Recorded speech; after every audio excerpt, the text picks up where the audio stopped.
Page 3. A rock is dropped off a cliff. So you're on top of a cliff and you're going to drop the rock, and its path can be modeled by this function.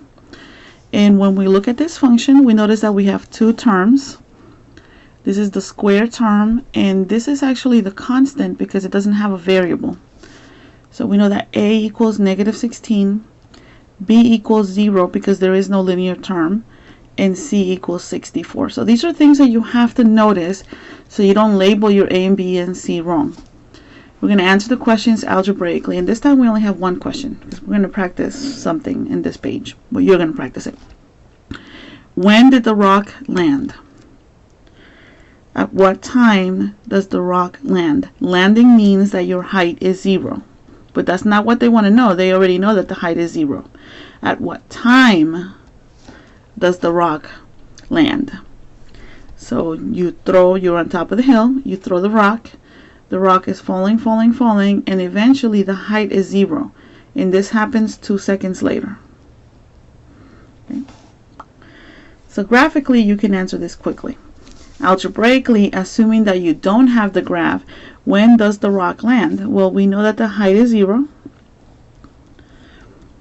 Okay. When is the height 0? So you take your function and you set it equal to 0. Okay. Now you could use the square root method to solve this one, but we're going to go straight to the quadratic formula. So we had said that b equals 0. So negative b plus or minus the square root b squared minus 4a c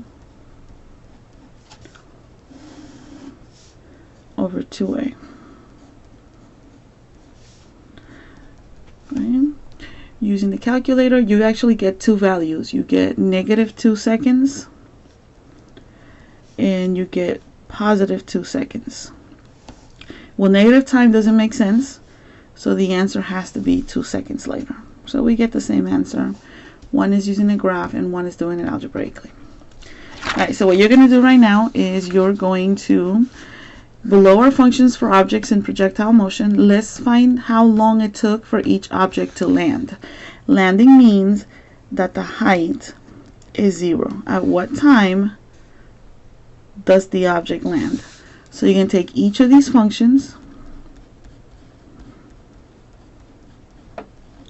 you set it equal to 0.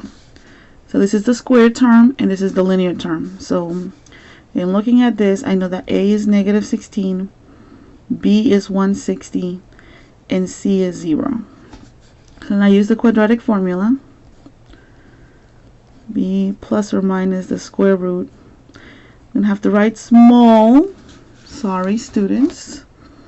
Let's see if I can zoom in here.